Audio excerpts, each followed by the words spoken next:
Hello, welcome into that GD show. That stands for Genevieve and Dave, and that stands for that goddamn show, right? I'm Dave. Hello, Genevieve. Hey, Dave. How are you doing? I'm good. And everyone say hello to our guest today, Gwen. Hi. Hey, Gwen. Hello, hello. So this is a live call-in show, and we invite you to, we've already got a call waiting in the wings, but we invite you to call in with your questions, comments. We're going to be talking about, tonight we're going to be talking about nudism. We're going to be talking about the purity culture, fundamentalism, and everything in between. So if you're interested in any of those topics, we'd love to hear from you tonight. Genevieve, how would they call in? You can just call 217-375-9933. We've got amazing screeners that'll talk to you and make sure that you're not trolling us.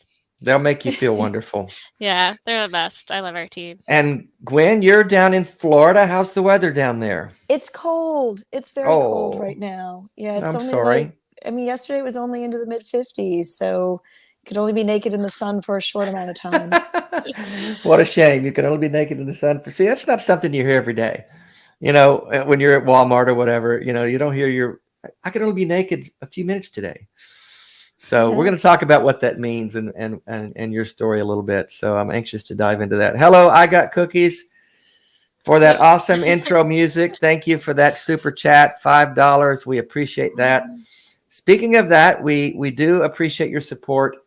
If you can like and subscribe to the channel, that's awesome. It helps us build our audience. It helps us get the word out, what the things we're talking, the things we're doing and talking about. We've had some incredible subjects the last couple of weeks.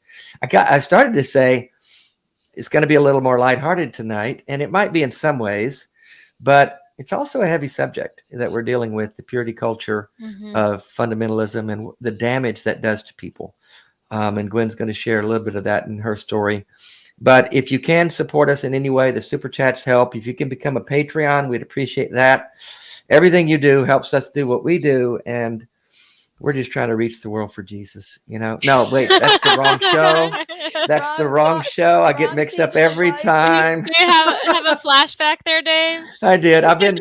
The problem is I've been recording the audiobook. I've been working through my book, and I've been, you know, when you do that, you get right back into it. And I'm right back into all those years and all those scenes. And I've been doing, you know, dialogue, and there are prayers in there and scriptures that I quote. And so I've been back into that Christian world as I've read my book. So it's been a bit surreal, honestly. Yeah. Well, also, I mean, a fun fact for everybody watching, before we actually went live with that GD show, because, you know, we were planning it for months, Dave, I think that the first live show that we did together, I think it was that Tang show, and it ended with you giving like a sermon of sorts.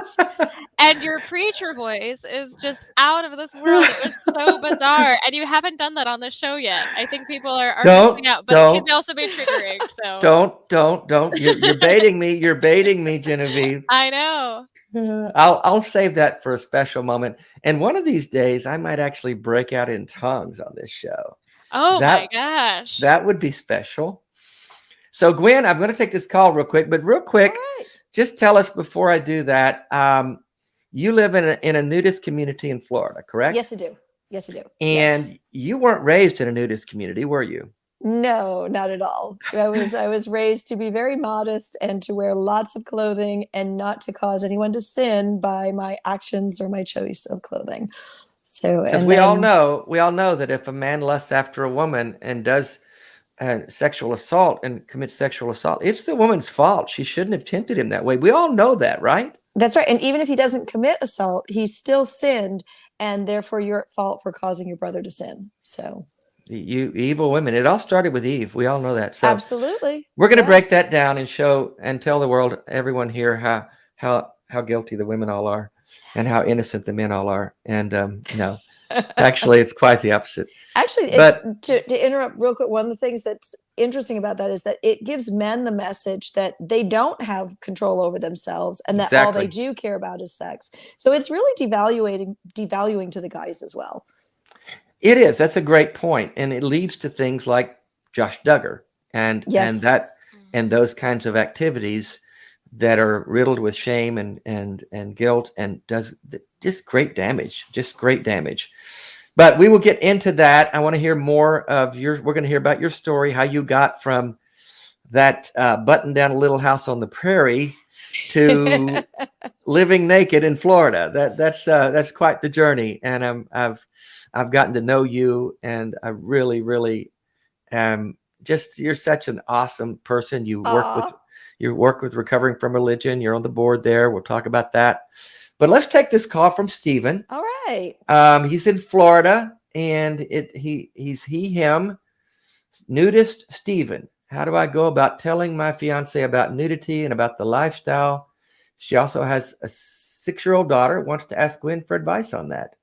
Okay, I think he knows you. So, Stephen, you're on. Yes. Hey, this is Dave. You're on with Genevieve and Gwen. How are you tonight? Are you there, Stephen? Oh. Did we lose him? He's back in the queue. Oh. Let's try this. Hey, Stephen, you there? Yes, I am. How are you guys doing today? Oh, we got you. Thanks, Genevieve. There you are. Yeah, We're good. Thanks for Very calling. good. What can we do for you? You said you wanted to ask Gwen some advice. Yeah, I was wondering. Gwen knows me because I went to one of the nudist resorts that I met her at.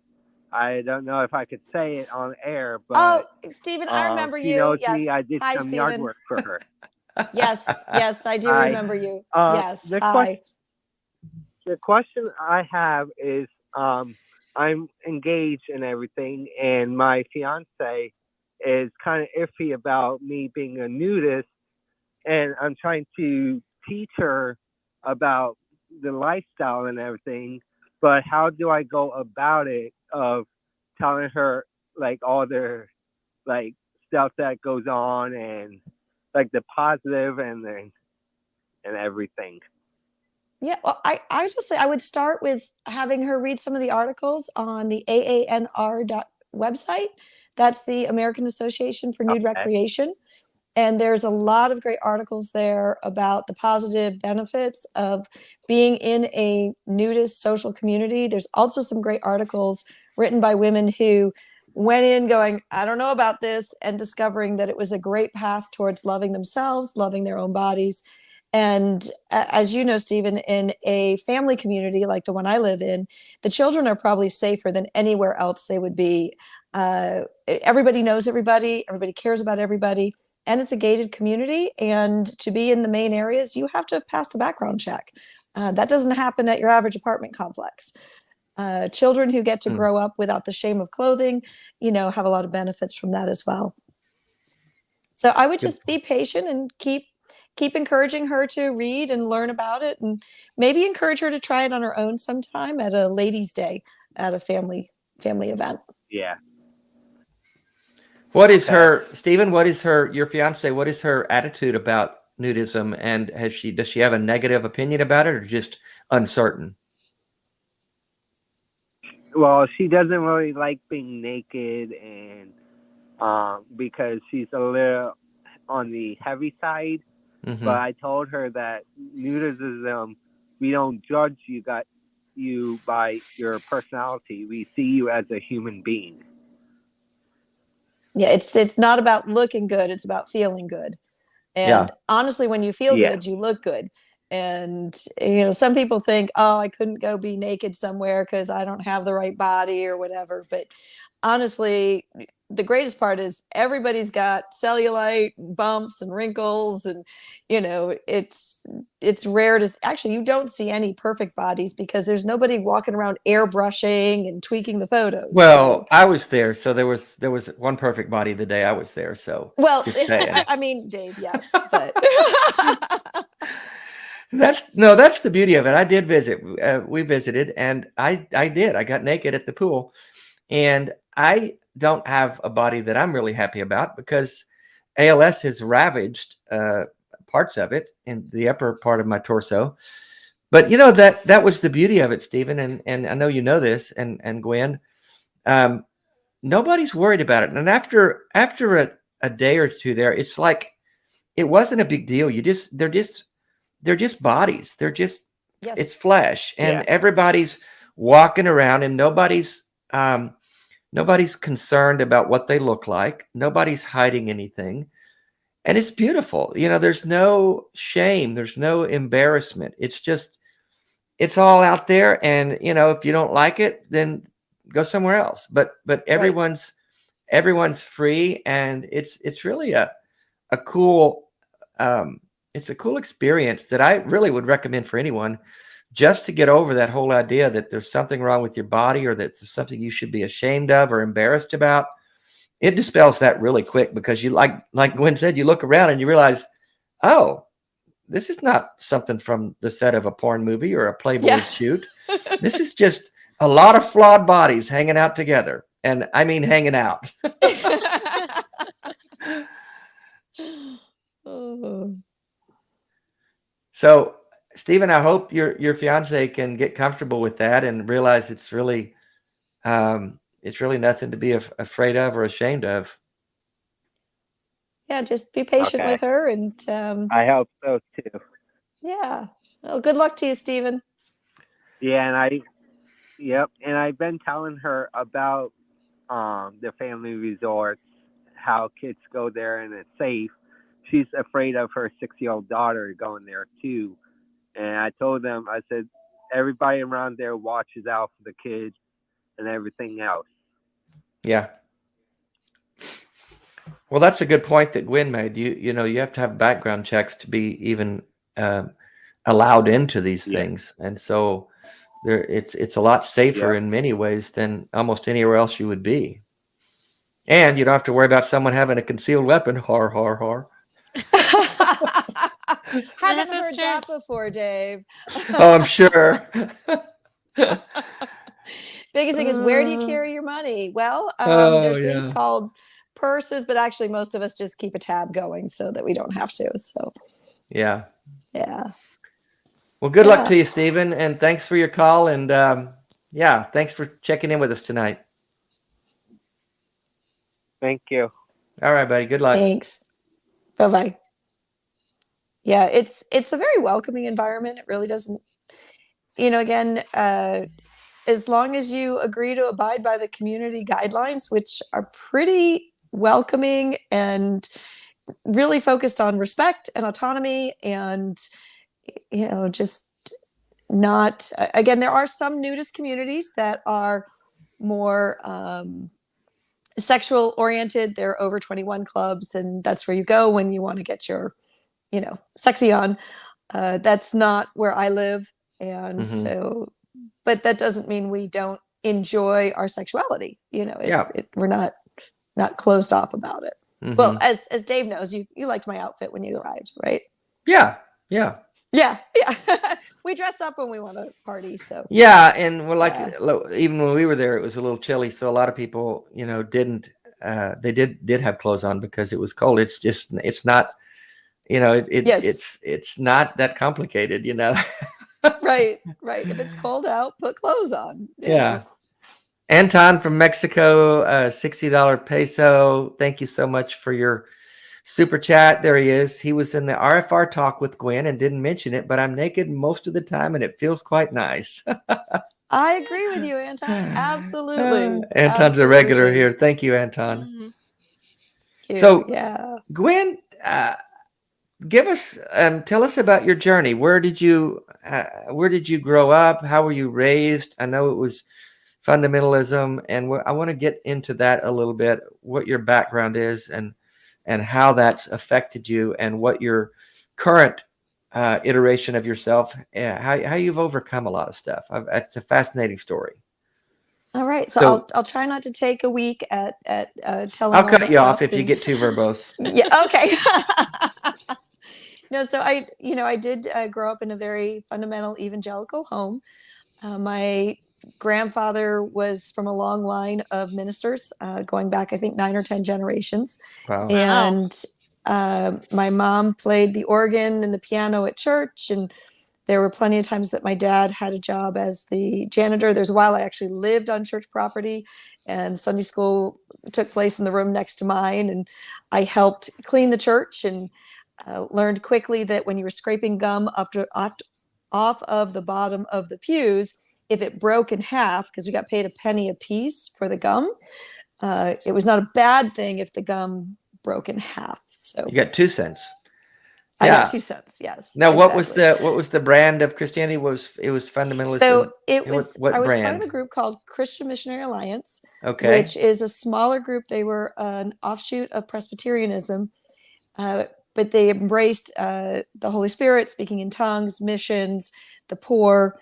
We were very missions focused. Later in life, I became Southern Baptist, and my first husband was a Southern Baptist preacher.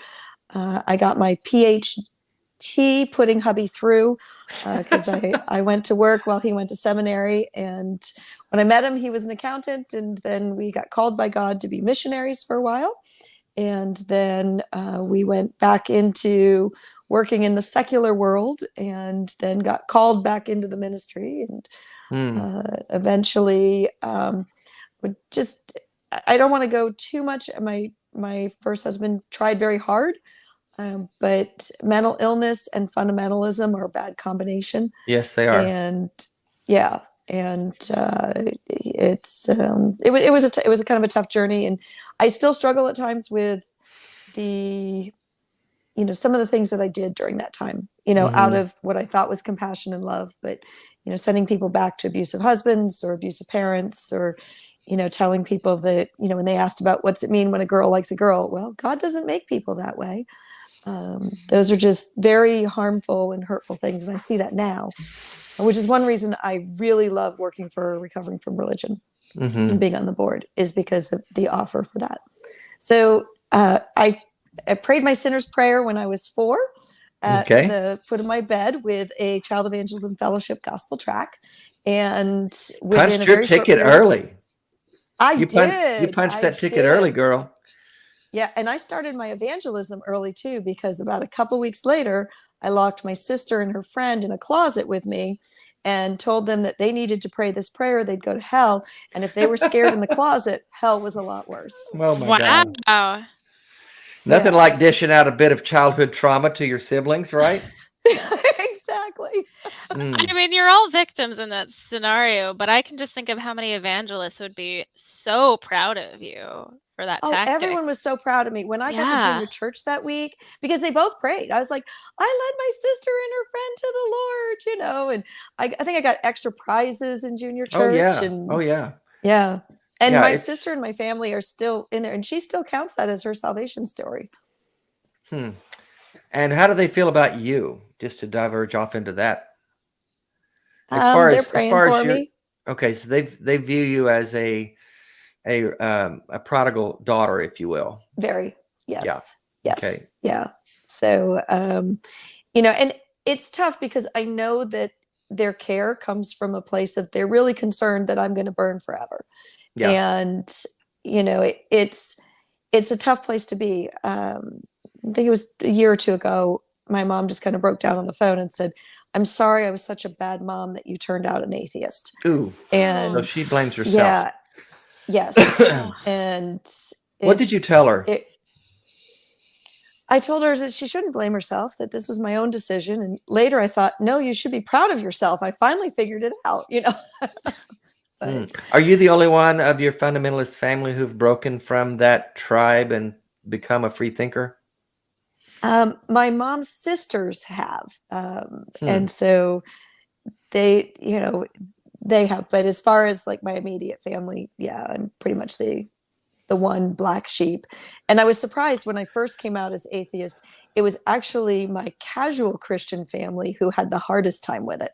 Oh, really? Really? The Christmas and Easter Christians, they were like, how can you not believe in God? Because it's this like, underlying area. And I didn't choose to not believe in God. Right. I wanted, in my teen years, I went through a period of time where I suddenly was like, wait a second, I think God might be a real asshole. And, so I spent some time really rebelling. And when you're 15, there's a lot of things the church says no to that aren't really great for you. And so I interpreted those experiences as God calling me back. And so I had the tearful apology in front of the church, and then found myself in a situation where excuse me. I then later ended up a single mom. So a little bit of trauma there, because, if you put yourself in a bad spot, then whatever happens, you deserved. And it was also the 80s. So, So we didn't quite this have was the same focus on consent. You got yourself in trouble, so to speak, as they would put it back in the Yes. day. You weren't. This was before you were married. Oh, yes. And then, hi, I got cookies. Thank you for that. Oh, she's a helpline Yay! for Thank you. RFR. Thank you. Thank you. I got cookies. You're Yes. awesome. Thank you for the support. And the message then was, you messed up. You failed God. Yes. You failed the community. You failed the church. You can repent and yeah. But I had missed out on God's perfect will for my life. Right. I had that opportunity, and there was even a period of time that, because of the passages in Hebrews, I wondered whether or not I could even be saved. But I was having a child, and I didn't want my child to burn in hell. So there was a period of time that I continued to go to church and do those things, thinking I was still going to hell, but I wanted my child to be okay. How old were you at that time, Gwen? 19. So I was 18 when she was born, and then it was 19 when the guy I was dating, we were reading Hebrews and going to this like really extreme Bible study group, and we suddenly were like, oh my goodness, this means that I'm not saved and I can't go to heaven, but I care about my daughter and I'm going to do it for others, and maybe I can't, but I'll lay down my life for other people. Yeah. Well, I mean, so at that point, you're damaged goods in their world. Oh yes. You're the rose who's been passed around, and the petals are now broken off of this beautiful rose. I mean, Genevieve, you didn't come from this, but you've delved into this enough to see how absolutely horrendous the purity culture message is to young women. What has been your attitude about? Thank you, Kelly. I mean, it's interesting. I mean, even though I didn't grow up in like an evangelical setting, I think that the tenets of purity culture are something that sort of influence our larger society as a whole, because it goes back to this patriarchal mode of thinking where, it's like we were saying before, it's the woman's responsibility to not tempt others. I mean, we see that today when somebody is sexually assaulted. So often the question is like, oh, well, were you drunk? What were you wearing? All of these things. And so I have found that tone very frustrating, and that train of thought very frustrating. And then when I heard from my evangelical friends what Christian purity culture is like, where it sort of like dials that up to 10, I mean, I was just shocked. It's horrendous how all women are sort of treated, how people are taught to think of themselves. Because I mean, I will say, it's like women are not the only victims of purity culture. I think everybody is a victim. It's either women blaming themselves and everybody else blaming them for the actions of others, and it's men thinking that they are just horny, broken monsters, and anytime they have a wet dream, like God is angry at them. I mean, that's horrible. I can't even imagine going through puberty and being hormonal and being taught that any of these perfectly natural urges are wrong and disgusting. I mean, I'm so sorry to both of you. Well, yeah, it's true. Yet, that's a good point. At the time, you don't realize it. Yeah. It's just the way your world is. Mhm. And, I happily went along with my first husband, who I was so grateful that God had given me a Christian husband, because as a tainted woman, I didn't deserve anything.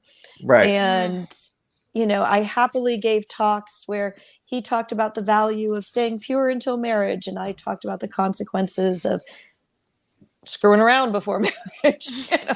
Pun Yeah. intended there. You were exhibit A on what not to do, and you're the Yes. recalcitrant sinner who's sharing with them how God can redeem that, but it's best if you don't get damaged, right? Yes. And And there he, are so many passages in the Bible about redemption, but it's never quite the same, and God restores, but it's not as good as if you hadn't sinned in the first place. right, right. And how old were you when you got married to this great Christian husband? 22. Okay, still young. So you've got a 3-year-old daughter by that time. Yes. And And so then I had another daughter, and we went and joined the mission field. We did home missions in the home office for a group called International Teams. And I did children's ministries. I had been a Child Evangelism Fellowship summer missionary before I screwed up, and had given my life to be a missionary, and, was a Bible quizzer and all that stuff. And I remember getting to the first barbecue with the other missionary folks, and someone said, "Oh, how long have you guys been married?" And they just met my 4-year-old daughter. yeah, And I went, "Oh, I love the food here. I'm so glad you guys invited us." Like, I just just didn't answer the question. Yeah. Yeah, because part of me was like, wait a second, I'm going through living with him. So I don't have to be the broken single mom, and it's still gonna come up, yeah. one of those moments. Did you? By the way, folks, if you're touching on this purity culture subject, if that's something that you've lived through or you're familiar with, we'd love to hear from you through 217-375-9933. Is that right? Yes, you got Okay. it. Call in. We have open lines, and we'll love to hear from you. Gwen, so you remember feeling shame around that, and Yes. feeling like you were a tainted woman with a scarlet A painted on your forehead. And yet, even though I had that deep feeling, I did not realize how much that was damaging me or my ability to care for myself or make good decisions for myself. I instead embraced it. And I remember this was before I got married. My daughter, I think I was about 20. And I made a poster I put over my bed that just said how wretched I was, and how sinful I was. And then I ended it with, "But God forgave you and he loves you, so smile." And I look back and I'm like, oh, that was Cringy. just very cringy. But in the time, Right. that was the worldview I had. And so it was actually a very long journey out. And I, did not leave religion until my mid 40s. After my first marriage ended, I was no longer qualified to work in the church. So I bought a Christian bookstore. And when that went bankrupt, because in 2007, private stores were not a good investment. Right. And I also had a lot of beliefs about the world. I started dating this Pentecostal pastor who came through with his giant sword and decided that actually there were evil spirits in some of my merchandise, which was why I was not selling as much as I should. Oh, and Jesus so I had Christ. to throw away the merchandise in order to free the store from the demons and be able to have God's blessing. You went from the frying pan into the fire. A little bit. And I just now let me back up a minute. You were disqualified from the mission field because you were divorced. From working in the church, because from working in the church, but you weren't disqualified because you'd had a child out of wedlock. Well, see, I had gotten married and I had repented from that, so that was okay. And then the divorce, I had committed the crime of having an emotional affair with somebody towards the end of the marriage. So I was the bad guy in the divorce. Gotcha. Yeah. So you were at fault in the divorce, and so that made you disqualified. here's my advice to anybody who's dealing with that. Just go ahead and do the full thing, because you're going to get treated the same way anyway. Just go ahead and have the fun. Yeah, I'm Yeah. kidding. I'm kidding. That was, yeah.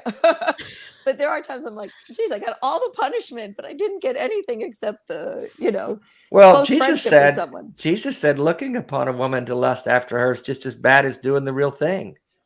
Exactly. That's from the mouth of that's from the source. That's from source material there. Yeah. So, thankfully my second husband was a more casual Christian, Presbyterian, and okay. Yeah. So I ended up transitioning into a more contemporary sort of more loving, open, a little more squishy on whether or not hell really happens for folks, and a little more about just helping others.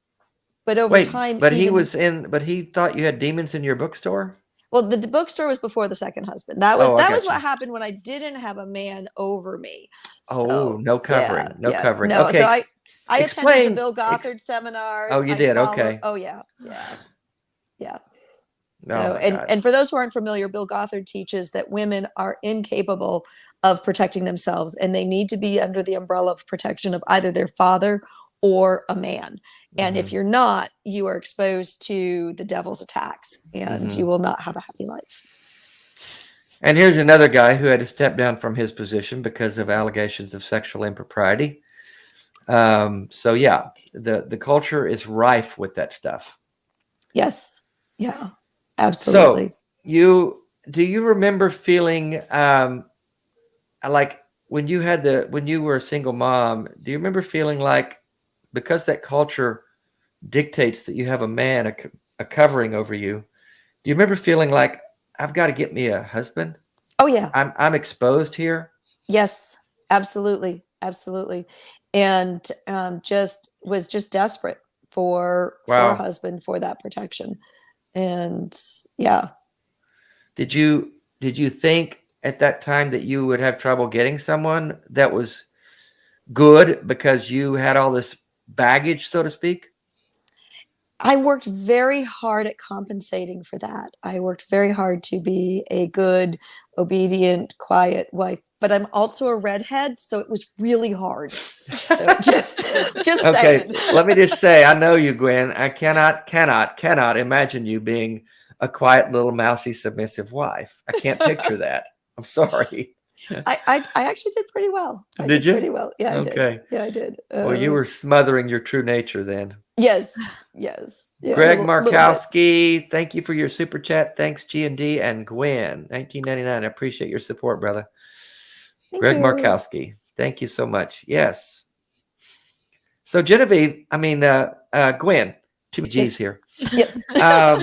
Or as last week, somebody called her Genevieve over and over. Genevieve. Yeah. So Genevieve. We got another call coming in a minute, but so take us from you transitioning into your second marriage, and he was the pastor, but more open-minded. Oh no, second marriage, he was not a pastor. Oh, sorry. No, I'm getting your husbands mixed up here. Yeah, first husband, we did the missionary thing, we did the pastor thing, then I owned the Christian bookstore thing.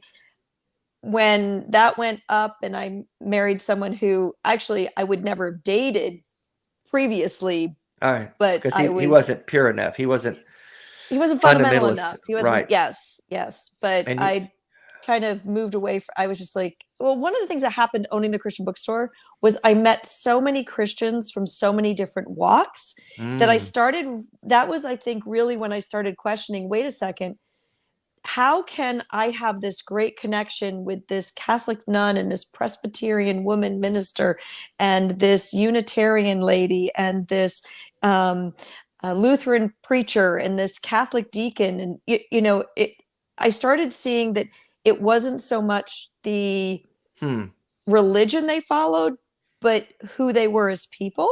Right. And I think that was the start of going, well, wait a second, something's not fitting here. Was that the beginning of your faith unraveling, you think? I do think so. I do think so, because I was still very much in all of that. And my second husband and I were going to get married in the church. And then because my business was going bankrupt, And the bankruptcy attorney said, you have to get that filed before you can get married. And you're not allowed to pay any of your bills because you're filing bankruptcy. So the city was turning the water off on my house.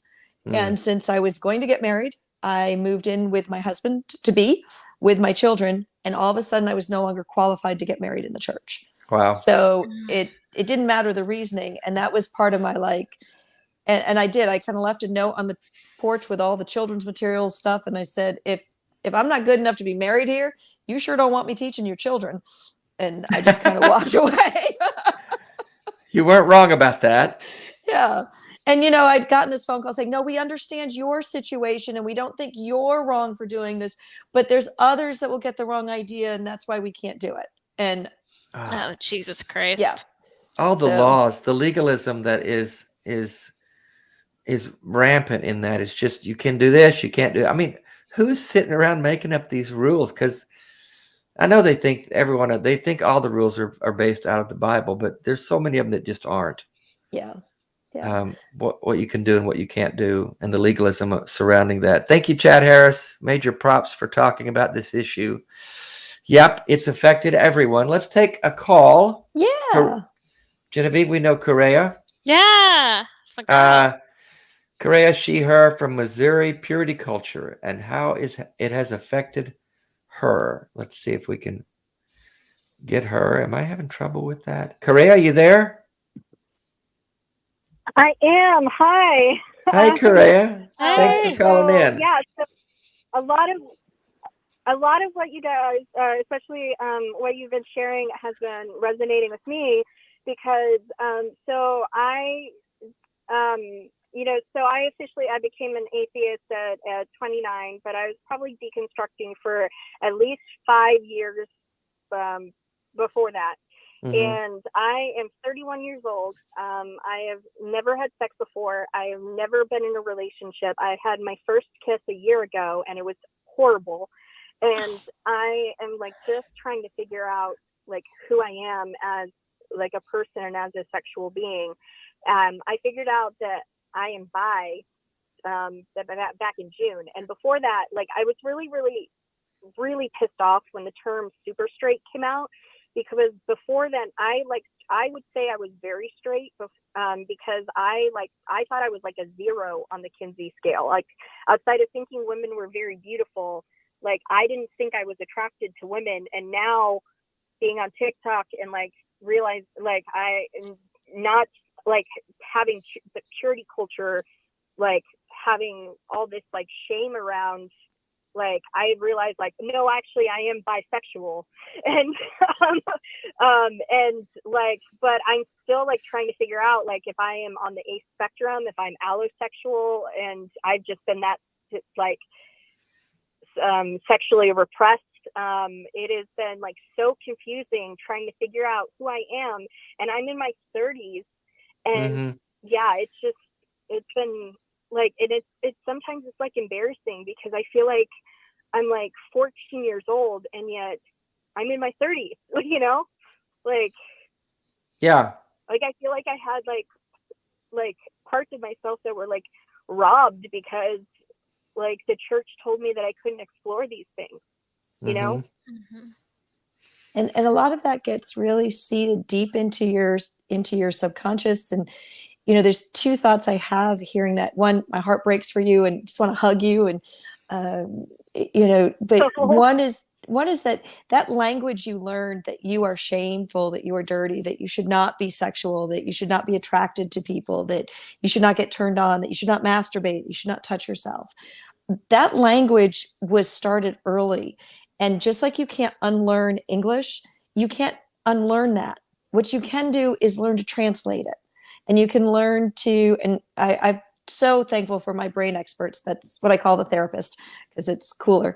But the brain experts have really helped me find a way to translate those messages of don't touch yourself, or don't feel like that, or don't let loose, or don't make noise, or, any of those things, to where I now have a very vibrant sex life. But honestly, I'm 52 and I've only learned how to masturbate in the last 3 years. So it's it's because there was such a deep rooted message of don't Right. touch yourself, Right. don't do that. And so, keep going, keep trying, keep working on it, and don't give up, and, love who you are right now. Absolutely. That's great advice. Yeah. Genevieve, any thoughts there for Correa? I mean, girl, like Gwen said, my heart breaks for you, but you're so right in saying what you did, because I think that purity culture does rob you of inherent things about yourself. I mean, I think about everybody that I know who is queer in some form or another, but they grew up in the church, and there's so much trauma that you face when you're recognizing who you are on the inside, and then everybody else is telling you that you're wrong, or you're evil, or that there's, that God would never make you like that. This must just be you being led astray by the devil, or you're just sinning, and it's so hard, and you're not going to unlearn that overnight, and that is definitely going to be a part of you. But I think that if you can just find time in your day, like start your day every morning with just some good affirmations that, you are not gross and you are not broken, and that you can start to do the little things to retrain your brain to be a little less repressed. But it's not going to happen overnight, so just give yourself grace. That's right. Well, and so the other thing that, because especially when you were talking about that message of being wretched, because I've talked to a lot of people in the deconstruction community, and I've been wanting to make a TikTok about it, of how because I feel and I felt this way for probably at least 7 years, that there's something within I feel specifically the church community, but it's probably also just the nature of mental poor self-esteem that that that church and religion really feeds on, that that you have to keep I feel I've been trying to put myself on layaway, and trying to keep until I'm the person that I'm supposed to be, that I'm not I can't find a relationship right now because I'm not the right person yet. Yeah. So, and so because I haven't, I just found out that I have ADHD and I'm a fucking mess. So I haven't figured out how to handle that. And my sister just died, and I'm really depressed and I'm grieving. And so I wouldn't want anyone else to have to deal with that while I'm dealing with that. So I need to handle that before I figure out a relationship. And you're always going to have something, a reason to put yourself out. And don't get me wrong, self-care is incredibly important, and there are times where you have to take care of yourself, but the church really does feed this message of that you are too broken for people. I think you've So tapped into true. something about nudist culture that I think really helps heal from purity culture and the shame of religion. And this is one of the things I really wanted to touch on. I love what you said, because you were talking about how you feel like you've got to make yourself better before you can be part of a relationship. I've got to get through these things before I can be the person who can be out there. And in the nudist communities, you don't have to get yourself physically fit or super toned or anything. It's about just being who you are, and you're accepted for who you are, and you learn to love yourself. Yeah. And sitting in a hot tub with 6 guys chatting about mundane things how many volunteers they need for the potluck next week, you suddenly go, wait a second, no, I'm not to blame. And you're not causing any of them to stumble. No. And how beautiful is that? Insulting me. Right. A little disappointment there. No, kidding. Totally kidding. But yeah, just that. And being comfortable with yourself and your body, and not being ashamed, not being embarrassed, being completely at ease. That's beautiful stuff. And everyone, Correa, you're so brave, first of all, for calling in and talking about these things. So thank you for that. And be kind to yourself, as Genevieve and Gwen said. Be patient with yourself. You're still young. Coming from my perspective as a 66-year-old man, I learned a lot of things late in life. I'm still learning a lot of things late in life. And it's never, you're never too old, or it's never too late to learn things. So you've got a lot of living and learning to do. And you're going to be opening up more and more to who you really are, and coming more and more away from those voices in your head and the indoctrination that you grew up with. It takes time for that to unravel from your heart and mind. And that's one of the things you guys deal with recovering from religion, right, Gwen? Absolutely. And I was going to say, if you haven't chatted into Recovering from Religion, call or chat. There's a lot of resources to help with these different areas, or even go to the website. We've got a lot of resources. Yeah, can we put that in the chat, guys, so that I don't ever want to assume that everyone knows about RFR and how to reach them, but let's put that in the chat so anyone that would be great. hasn't reached out can do that. And I did actually see our man Daryl Ray lurking in the shadows of the chat room. Hey, brother. Go ahead, Gwen.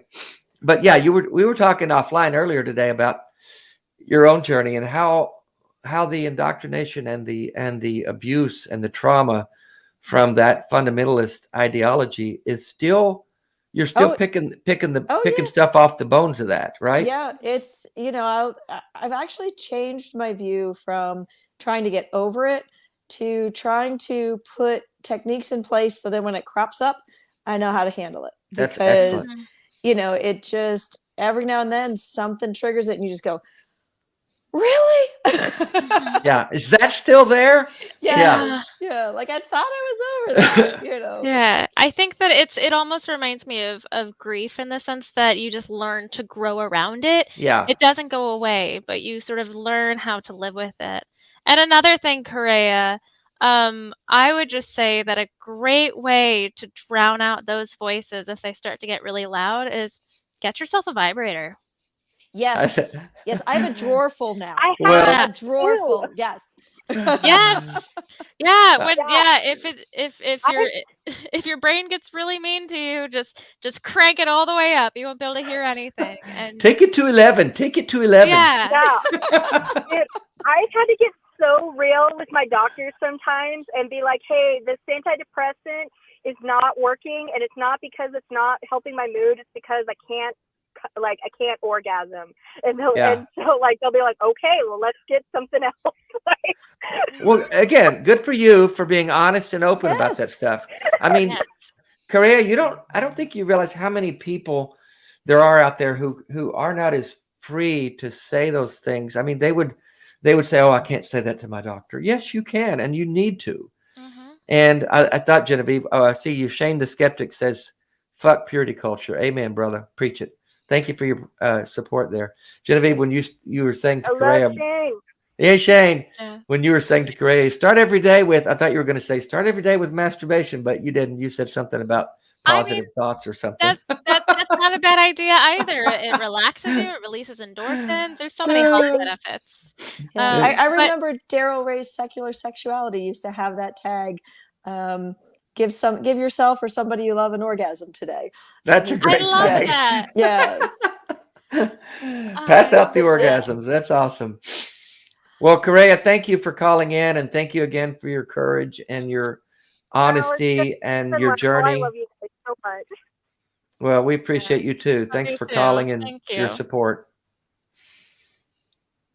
All right, and we want to go to another call. We're going to revisit some dark history here of the Bill Gothard seminars. Yes. Bob, him in Illinois attended a Bill Gothard seminar in the 70s. I just got a cold chill, and wants to share his experience. Let's see if we can get Bob on the phone. Hello, Bob. Yeah. Hey. So hey, you survived a Bill Gothard seminar. Tell us about that, brother. Yeah, and I remembered something that I should have told the screener, but I thought of it while I was waiting. Okay, okay. so yeah, it was the original title was the Institute in Basic Youth Conflicts, Yeah, and yeah. then later he changed it to like the Institute of Basic Family Conflicts. It was like 74, 75, Right. and you know the purity. I mean, it was the beginning of purity culture, but we didn't have any of the purity rings and all this goofy stuff that came along later. But and mostly I think it affected women, but young men were really the guilt that was laid on you, and you're hormonal, and Yeah. so. But Oh, let me tell you absolutely. something. I remember Bill Gothard saying this. Let me tell you this. I think he was about 45 back in those days, or his early 40s, and he said, well, people ask me, why aren't you married? Why don't you get married? And he said, all I need is the right woman and a weekend, and I'll do it. He never married. I know, right? Now you know how that ended. Right. So Not what so a well. load of crap. Yeah. he was Oh full of my shit. gosh. Yeah. And then But later, it his- was after I deconverted that I heard about the scandal stuff, and I go, oh my God, Bill Gothard. But Well, he created a he culture really that took it was serious just for a while. yeah. He created a culture Yeah, that you was kinda- a breeding ground for that kind of Right. abuse. And he himself was Right. apparently involved in it. But I actually was in one of his seminars as a young back in probably my 30s, and I was helping with a youth group, and his seminars are just laden with guilt. It's just all about guilt, what you're doing wrong, Yes. how God is Yeah. angry at everyone for everything. It's just a horrible Yeah. culture that he propagates. Yeah. Yeah. It was just unrealistic expectations laid on you. Mm-hmm. And whenever there's that, and you thought, I'm sorry. no, I was just gonna say, whenever you have that message that there's this standard of perfection you have to hit, you're not going to. It's not possible, and you're going to keep coming back because of the guilt and the shame. Yep. Yeah. And later on, I thought, well, why do we have all these hormones if we can't? It's so unfair. You're just, your brain is just. You reach a certain age, and this is what you want. You really want it, and then no, that makes you bad. Well, then why? Yeah. What a jerk. Well, that's one of the problems that leads to so many young people in the evangelical fundamentalist culture marrying way too young to the wrong people. Because man, your hormones are raging, and you're mixing, boys and girls together, and you can't have sex, but everyone does, and then you end up and so you got to get married if you want to have sex. I mean, and you're not ready for it because you haven't been trained in any of it. My wife and I got married because we were sexually active, and as a Christian, I felt guilty about it. I was kind of a backslidden at the time, but that programming was still there, and I felt the way. Yeah.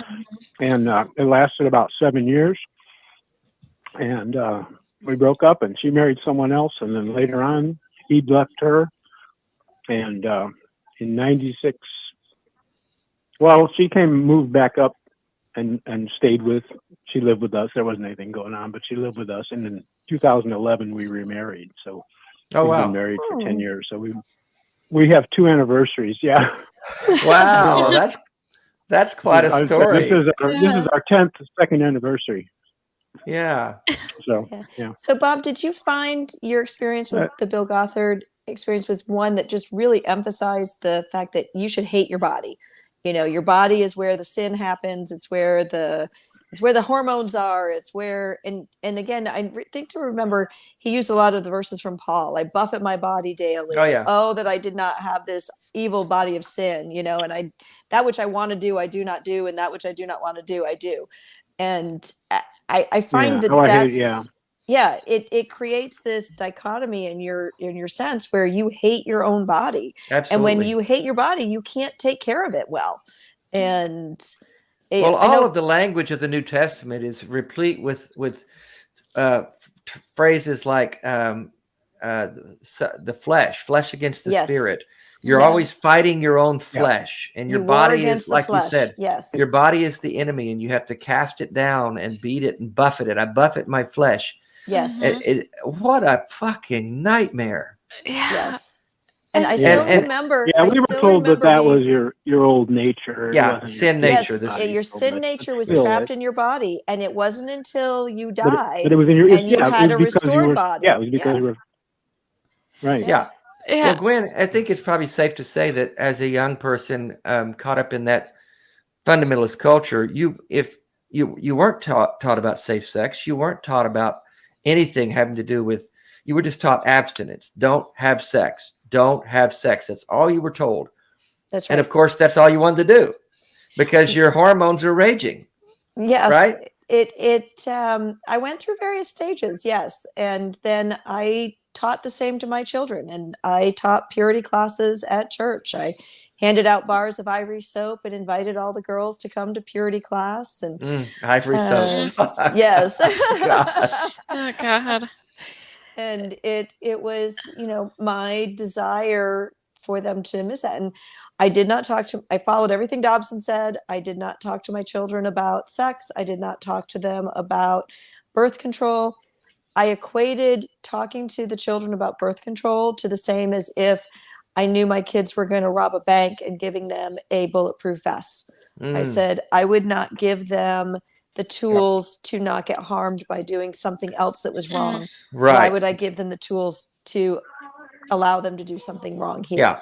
That's the ignorance that comes with that abstinence only education, is that they're convinced they're if they talk about safe sex with their children, then they're giving them license to sin. Right. So instead, I found out I was going to be a grandma when I was only 36.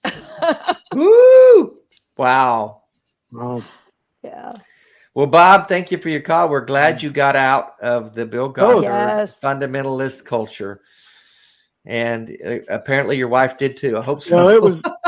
Yeah, I was just thinking that. I hope your wife is out too. Yes. No, Yeah. she's. Oh. She when I came out to her, she was not happy, but she's mellowed out. That was 2 years, Okay. 2 1/3 years. Oh, so this is new for you to be out. But she was. Oh, This is fresh. Well, 2 years. That's fresh. that's fresh, bro. That's Yeah, fresh. that's- Yeah. Yeah. Yeah. Well, that's a whole I'm story. sorry. That's a whole other story, I right? want to say one thing. I was going to say Go one ahead. thing to Gwen real quick. Sure. On her program a couple of weeks ago, I skipped that night because I'm nudism. I'm an old guy, and I'm gonna, And so my son and I watched a movie together. So we did a family thing. But then I tuned in. I tuned in late, and I realized, oh, she was the one. And then I was like, oh, I wish I'd listened to everything. But I'll catch it on. I'll catch the video. So. Yeah, that's true. So You can thanks catch for it later. You're But working Yeah, on you it can catch it hard. later. Really, it's a big deal. Yeah. And I Okay. have a show every week You done? on Nude Radio. I host Gwensday Wednesday nights at 8 p.m. when your hump day becomes wonderful and it's Gwensday. And I love that. I love yes, it. so I have a little bit of talking, music. Wow. I usually have a topic, try to have something uplifting, something fun, and bring you some music you might not have heard before. So Cool. it's one of my little I'll hobbies. check that out. Yeah, thank you. Yeah, all of Gwen's You know, link it. contacts are in the show notes of the YouTube show, so you can find them there. Right. Am I still on? Yes. Yes, you're here. Oh, okay. Okay. Well, you can. That's pretty much it. Okay. Okay. Well, thank you, Bob. You take care Yeah. now. Thanks for calling. Good luck to you, bro. Thanks, Dave. Good to meet you. Alrighty. Bye. You too, man. Bye-bye. Yes. And well, that sounds like a tough situation there with his wife. That's not unusual. It's not a lot of folks as they come out of the faith. Oftentimes, in my own experience, was that as well. You don't come out together, and it can be difficult. And we do have another call along the same subject. Well, we've tapped into Gothardism. I didn't know that was a thing. But Chad from Alabama, atheist, he, him. Wants to talk about the hypocrisy that comes from the people who teach purity culture. Hey, Chad. Hey, Dave. First time calling, so thank you so much for having me on. Appreciate it. You bet, man. Thank you for your support. Yeah. What would you like to talk about? So, like Bob before me, yeah, I too came out of purity culture, specifically the really severe kind with Bill Gothard, IBLP, and of course a little bit of Joshua Harris. I Kiss Dating Goodbye thrown in for good measure. And I just got to say, one of the things that has really just bugged me about the entire situation, looking back, and I've been an atheist now for about half a decade, but looking back now, it just really bothers me that pretty much everybody who heralded the purity culture movement and people who taught bodily shame and taught in my case courtship and what have you, none of them came out of purity culture themselves. All of them came out of dating culture. All of them very likely have multiple romantic partners before they got married. And as we found out with people like Bill Gothard and such, they were unable to live up to their own standards. So it just bothers me that the hypocrisy is so blatant, and yet this still continues to be such a major force in the religious world. That's a good point. Yeah. Most of the people, all the people that like you said, that teach that stuff dated as a young person themselves. So maybe they're trying to correct the mistakes they feel like they made. That's generally the idea I got. That was definitely my motivation. Again, I felt as though I was now damaged, and the only good thing I could do was to use that damage to help others not have that. Right. And we also equated it at times with this was how it was supposed to be, and that American society had moved into a dating thing instead of courtship.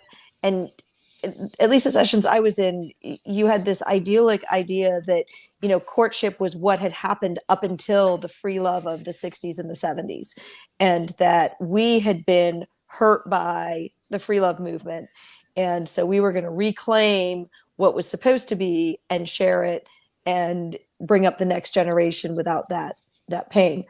And unfortunately, many of the leaders couldn't live up to it or lived a double standard, having known a lot of different, when you're a pastor's wife and you're on a mission board, you do get to know people at, those like higher levels of the church org. And when you see behind the scenes, a lot of them struggled. They were just real people who were really trying. And they weren't, having been where I was, I know there are people who are just hypocrites and they're total assholes and they should be exposed. Frauds. But so many of the people I was involved with, they were just trying their best to help others given the worldview that they'd been contaminated with. Yeah, and they're trying to live up to an impossible standard because it's unnatural. Yes. It's something that should never be put upon other people. The rationale behind it makes no sense from the get-go.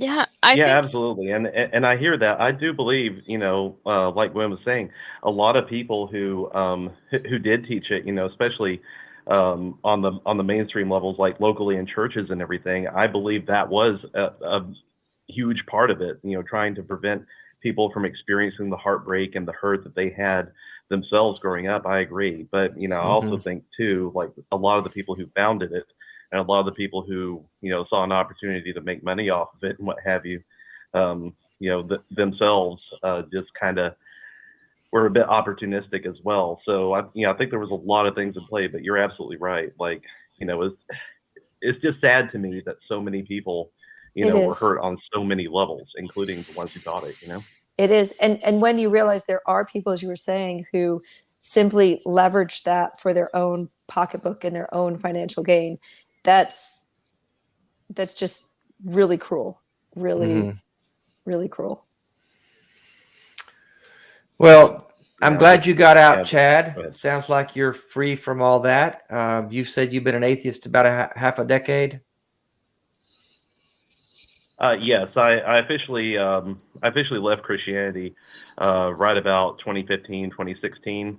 I've been questioning for a goodly portion of the mid 2000s to the early 2010s, tried a lot of things, in my own spiritual journey, and finally was tired of doing all the work. And I said, well, if there is a God, he can talk to me himself, because I'm done. I'm not seeing much evidence of anything else. Doing all the work. It's Yeah. a one-sided relationship, isn't it? Yeah. That's Chad, so true. Chad, I'm curious. It kind do you of mirrors find purity culture. yes, Chad? Do you find that the Bill Gothard stuff still pops up every now and then when you don't even expect it? 100%. And what y'all were talking about earlier about loving your body and taking care of yourself. I mean, that is just, I find the biggest struggle myself in dealing with that part of it, because you were taught, that you yourself were an inherently sinful person, and that any compliments you got on yourself, on your appearance, or anything like that, if you internalize that, that was pride. So you're supposed to direct that back to your creator or to your parents. And I myself took it to the point where anytime anyone complimented my appearance, or anyone complimented any progress I was trying to make in becoming a healthier person, I would just completely ignore that and focus on any negative feedback, because I felt like I deserved it. And that's something I still struggle with to this day, like poor self-image and all that is so tied to purity culture, and specifically how it was taught in Gothardism, that even though I've left Gothardism before I even left Christianity, it's still one of those things that is so ingrained that it's been a struggle.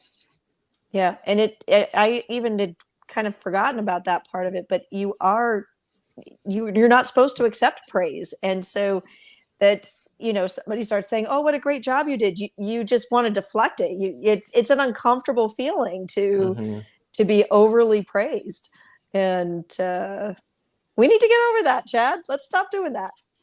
Yeah. Affirmations for everybody. I agree, and I cannot thank Yes. y'all enough for bringing this up. Sorry, go ahead. No, I was just saying affirmations for everybody, because you should absolutely accept praise and lift your self-esteem. I often think about all of the things that Christianity as a whole can steal from people, especially when it comes to like a good science education. But self-love is one of those big things, because I think regardless of what flavor of Christianity you find yourself in, it all does kind of come back to this idea that we are all broken, and it's only by God's grace that we are forgiven Yes. for shit that we didn't even do. Yeah. Right. Yeah. Horrible message that does great damage. Mhm. That's why we speak up. That's why we support Recovering from Religion. By the way, we're having a fundraiser. Yes. Ethan, our Yes. producer, has organized the fundraiser. It's February 19th. That's a Saturday night. It's, I think, from 7 to 10. Check all the platforms. I'll be posting it on everything, and you see it, links to it everywhere. But join us there. Genevieve, you're going to be there as well. Yes. And so it's going to be a big night to raise some money for this awesome organization. Well, Chad, thanks for calling in. And man, I'm glad you got out. I'm glad you got free. Isn't it great to be able to do all this sinning and eat the babies and all the stuff that atheists do? Isn't this great? Yeah, I prefer mine char grilled. Yeah, it's great. I like barbecue. Yeah, barbecue for me. Yeah. Home A little feet habanero out of this sauce. world. A little habanero sauce, please. Thank you, man. Good to hear from you. Thanks for your Thank support. you so much. Thank y'all for speaking out. All right, Chad. Thanks. Yeah, I like to barbecue my babies. So Gwen, back to your story a little bit. So when we last left you, you were on your second marriage and just had bankrupted your bookstore, and you were clinging to a nicer form of Christianity. Or no, your husband was presenting to you a nicer form of Christianity, not quite so fundamental. It was more so that he had grown up with going to church and didn't really see a need for it, but I was still feeling a need for it, so we kind of compromised. Right. And over time, I just stopped going as much. And then I was teaching the Sunday school class for the teenagers. And the lesson was about, we were doing the martyrs throughout Christian history. And one of the martyr stories was about a woman with a young child who handed her child off to be martyred, to stand firm in her faith. And and she was actually someone who was adopting one of the like more weird faiths at the time. Like it wasn't even, Right. it wasn't even a choice between follow God or not. It was follow God and don't believe this little aspect. And I couldn't go and teach the class. I was like, this is wrong. This is wrong. And it is wrong to teach that this is right. But to reject that went against everything that had been ingrained in you from birth. How did you muster what it took to push against that? So I sort of just stepped away. And then for work, I was getting into more analysis. So I started taking some logic classes from Duke. You can't do that. No logic allowed. No logic. The beginning of the end. Yes. So I took these logic classes, and then I took these sociology classes, and then I took a class called The History of Mankind.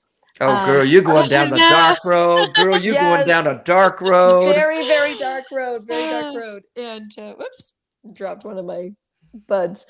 But he eventually turned that class into the book Sapiens, Noel Havard. Yeah. And I remember when the lesson he was talking about how as humans, we create imaginary entities in order to organize our communities.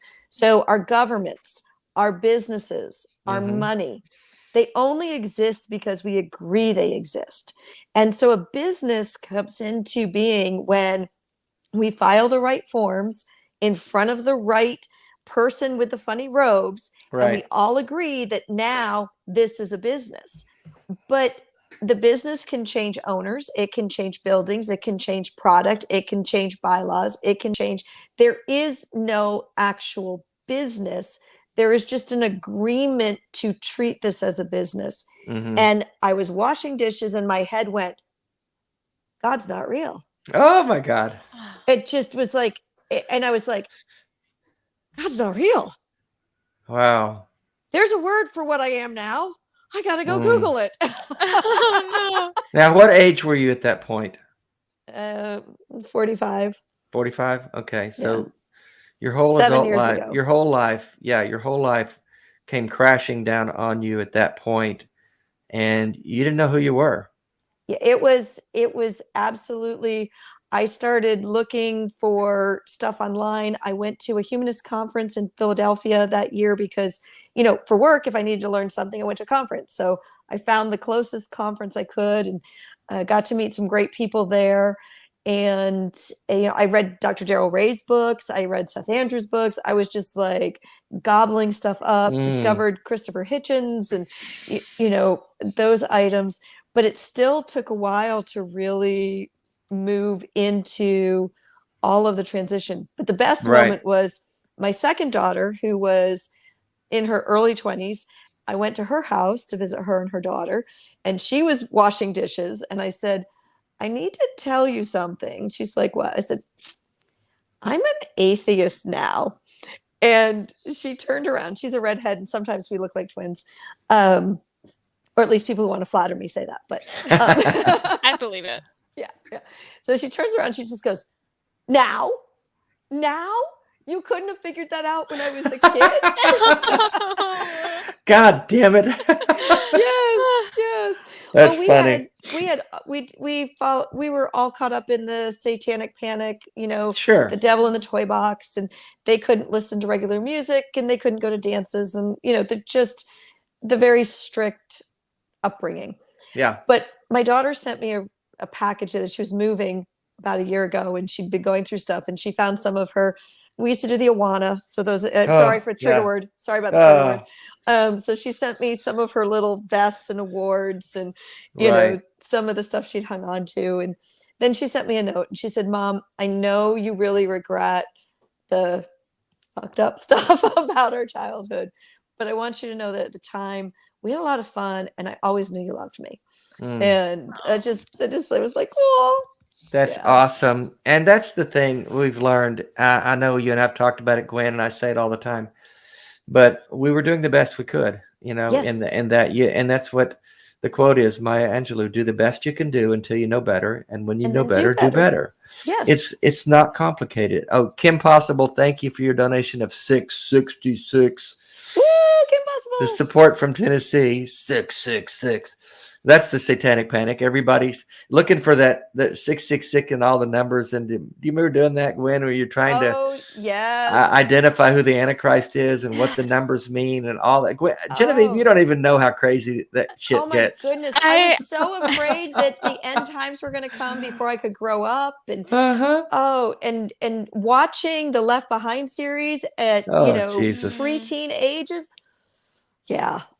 Yeah, I mean, I only have seen it from documentaries and from people being afraid of me, because I was a super gothic teenager, preteen, just lots of black and studs. And I remember my first boyfriend, his mother hated me and thought I was a bad influence, and a few people. I was swept into the satanic panic by being the person people assumed was controlled by Satan. But I just thought I thought it was hilarious. I thought it was so funny. Wait, you actually think this? You actually think that that Satan is out here? Okay, buddy. Yeah. Yeah. Well, I look back on that now, and I did. I thought there was a real devil. I thought there were real demons. I thought that people could be possessed by demon and influenced. Our theology was that a Christian couldn't have a demon because he's filled with the Holy Spirit, and the Holy Spirit would be oppressed. Oppressed. You could be right. oppressed. And we were very stickler about those terms. So someone would, if we identified someone as being oppressed by a demon, we still cast them out, but they weren't possessed. But it was like the Holy Spirit was indwelling them, but the demon had gotten in one of the rooms, the spare bedroom or the basement or something. And the Holy Spirit evidently wasn't strong enough, although he's God, one of the three Godhead parts. Evidently, he wasn't strong enough to kick that demon out. So he had to have us Christians come along and lay hands on in the name of Jesus and put oil on them. What a crock. Well, I was taught the reason the Holy Spirit wasn't strong enough to keep it out is because I had sinned and let them in. Yeah. So I was the one who had weakened the Holy Spirit. It was always your fault. It was always your fault. Yes. Right. Turns out all the demon attacks I had were actually panic attacks. Funny. Yeah. Funny how that works. Yeah. Yeah. And just the ignorance and the stuff that we're told that we believe because we don't know any better to not believe. And that's what's sad. And the indoctrination, the fundamentalist indoctrination. Before we run out of time, because we're running up against our time. And by the way, folks, Ethan sent me a good reminder. Thank you, Ethan.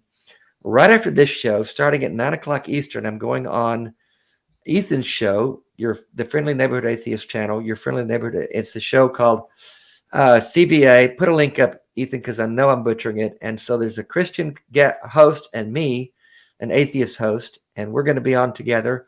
And we take calls. So you guys hop on over there. We'll continue the conversation. So Gwen, you got free. You became an angry atheist because I can see you're so angry. And I went through a time I was, but we all do because we're pissed off because we've been fooled. Yes. And it makes us angry. But how did you get involved with recovering from religion, and what do you do with them? What do you do for them? Because that's where I met you at the fall excursion last fall. Yes. So I had heard about recovering from religion through listening from Dr. Darrell Ray's books and Secular Sexuality. And I had always thought, wouldn't it be cool if I could be a volunteer for them? But I didn't get out until late in life. I've only been, I'm probably not qualified, but I went to the Atheist conference in Cincinnati in 2019, where I got to meet Darrell Ray, and I fangirled all over that man. I'd read his books a few times. I had the T-shirt. I was just like, I got to meet the guy. And then I got to meet Gail and a number of the other volunteers. Right. And I remember someone saying, well, why don't you volunteer? I says, oh, well, I probably haven't been an atheist long enough. And they were like, oh no, come on.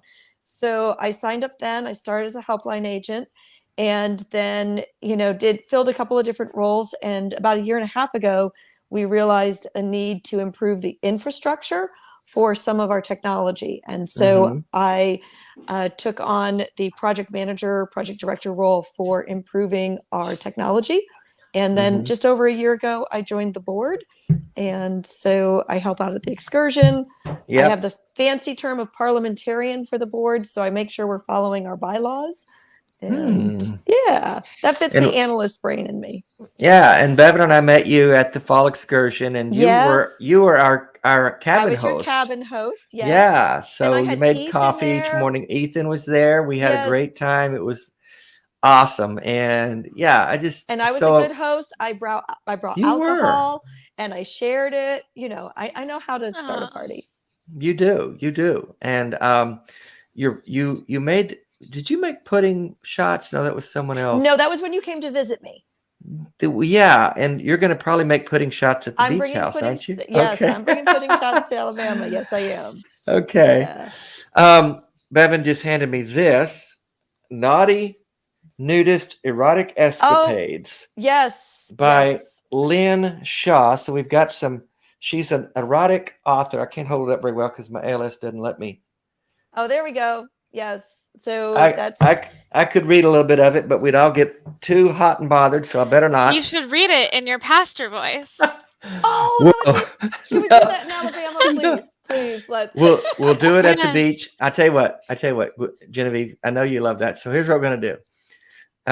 We're gonna you could bait me there. I'll do a little pastor voice stuff there at the beach house, and we can video it, and we can share it later with that. How's that sound? Fair enough. That's fair. Yeah.